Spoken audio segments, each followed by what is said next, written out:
ay naglalagay po ako ng aking mga, pag meron po akong tigyawan, kasi po tigyawan din ako noon, pero ngayon po ay flawless na. Joke. Lalagay ko po yung panyo, ipupunas ko po doon. Doon sa malaking ribulto na yun, pupunas ko po yan. At pagkatapos, bigla po ipupunas ang mukha ko. Tataka naman po ako, every time na gagawin ko yun, sa paniniwala kong mawawala yung tigyawan ko, dumadami lalo yung tigyawan ko. Sabi ko, mukhang kulang kasi yung punas ko. Sabi ng diablo sa akin, punasan mo pa. Pati paa, pati paa.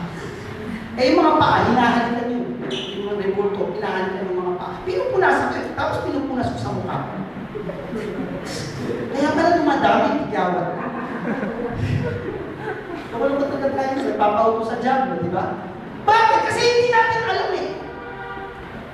People doesn't read in the Word of God in Exodus chapter 20. They have never read, I am a jealous God and thou shalt not make any graven images. Ayaw natin basahin, hindi natin mabasa. Or sometimes, nabasa na, pero ayaw pa rin natin paniwalaan. Bago po ako mag-exam, ang ginagawa ko po, iniiwan ko yung ballpen ko. Ma, please open the lights, please. Open the lights. Just leave it there. Okay. Ma, buksan natin. Okay na, ma. Okay na. Okay na. Yung ballpen ko po, iiwan ko po doon sa kamay. Tapos bago po ako mag-exam, kukunin ko po. Tapos sabihin, wala. Magic pen.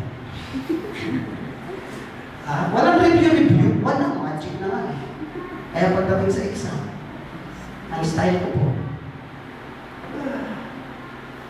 okay na ako sa katabi ko. Yeah?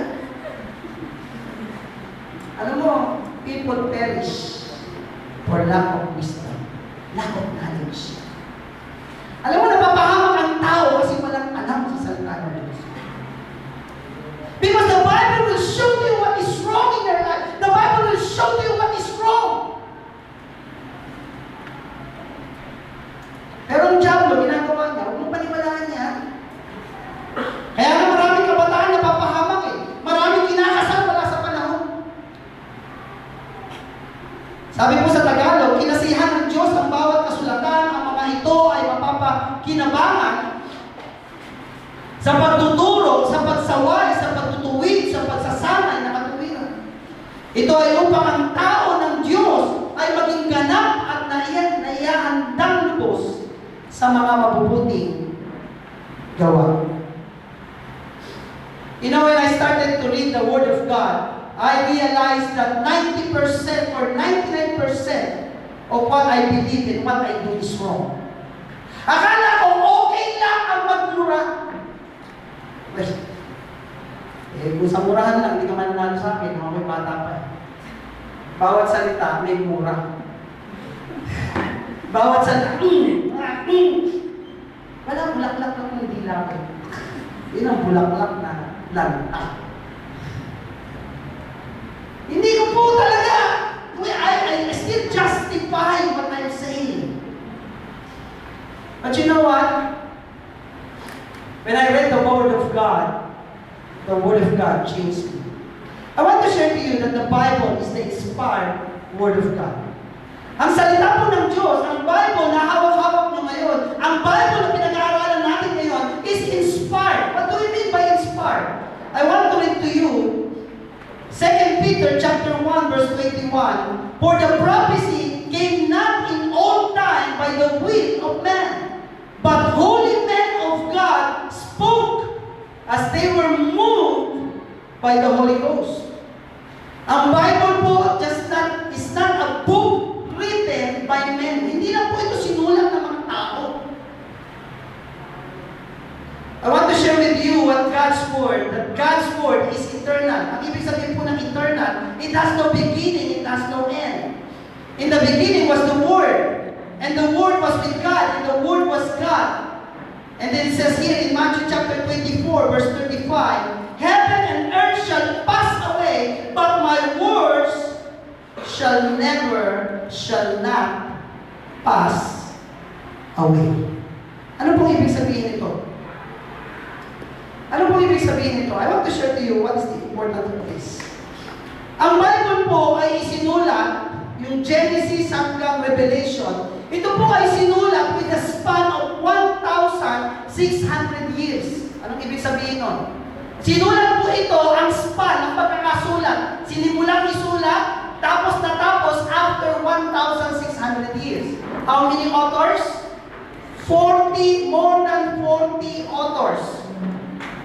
At yung mga authors na yun, meron pong hari, may servant, may farmer, may lahat. They come from different walks of life. Isinulat po ang Biblia sa 3 kontinente. But you know what?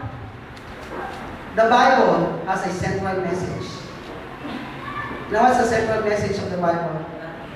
It is found in John chapter 3, verse 16. For God so loved the world, that He gave His only begotten Son, that whoever believes in Him will not perish, but have everlasting life.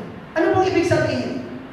Sa laki po ng pag-ibig ng Diyos, ang storya, magmula po sa Genesis hanggang sa Revelation, magpapakita po ito na ganun kakamahal ng Diyos. Mahal na mahal na mahal ka ng Diyos at ayaw ng Diyos na mapahamak ka.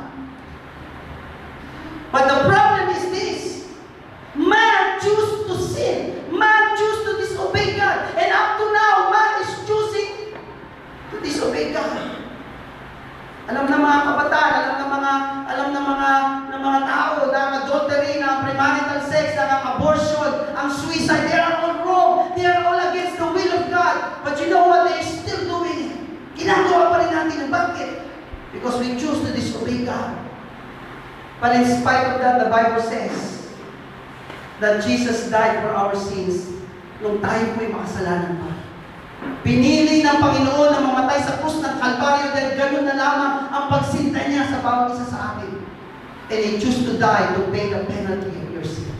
Kaya po sinabi ni Jesus na it is finished. Ano po bang ibig sabihin? It is finished. Tapos na, sabi ng Panginoon. After niya sabihin, tapos na, He gave His life to God the Father. Bakit? Ano pang tinapos ni Jesus? Tinapos na ni Jesus ang kabayaran ng ating mga kasalanan. He paid it all. His blood ransomed us from our sin. Ibig sabihin, yung dugo ni Jesus, yun ang pinanghugas sa lahat ng ating kasalanan.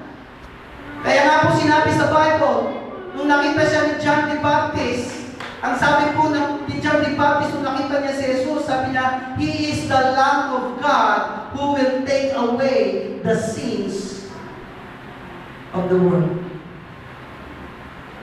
Alam niyo po ba yung kantang Cordero ng Diyos na nag-aalis ng mga kasalanan ng sanlibutan?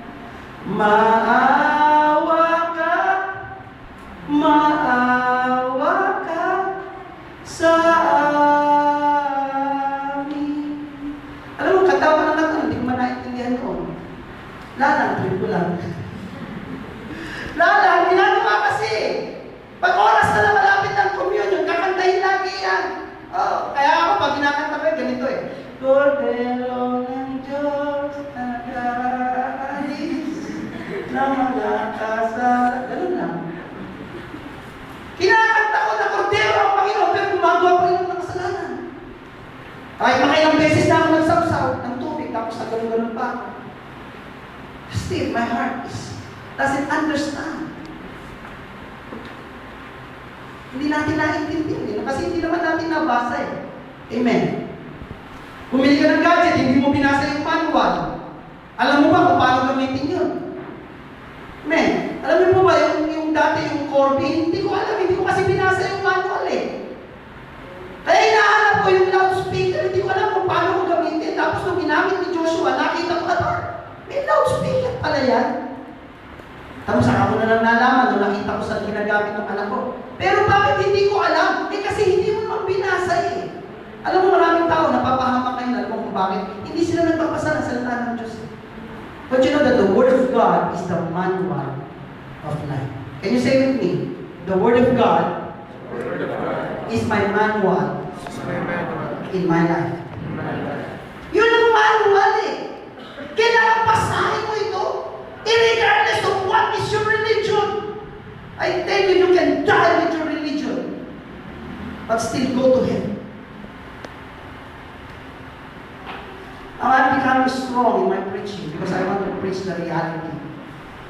Alam mo, pwede kang mamatay ng pagiging Baptist, pwede kang mamatay ng pagiging Katoliko, pwede kang mamatay ng bilang Iglesia ko na po. You can die with your religion, but I tell you, you'll still go to heaven. Why? Because you have not read that Jesus is the Lamb of God who will take away your sins. Hanggat hindi mo alam ang salita ng Diyos, you will never see the truth. I'm not anti-religion, I tell you. But I don't put my trust in religion. Because even if you have religion, if you don't have Jesus Christ in your heart, I tell you, pahamak ka pa rin po. What is the importance of the Bible? Number one, it is the power of God to reveal Himself to us. Ang salita po ng Diyos ay ang kapangyarihan ng Diyos upang magpakilala ang Diyos sa bawat isa sa atin. You know what the Bible says? Before I read the Bible, it says here, sports fan read sports magazine, correct?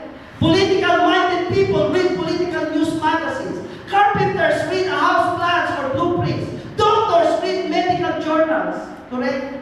Couples write love letters to each other all the time. Luma na po ito. Text na po ngayon, hindi na love letters. Or message in Facebook. Di ba? Because they want to hear flattering words of love.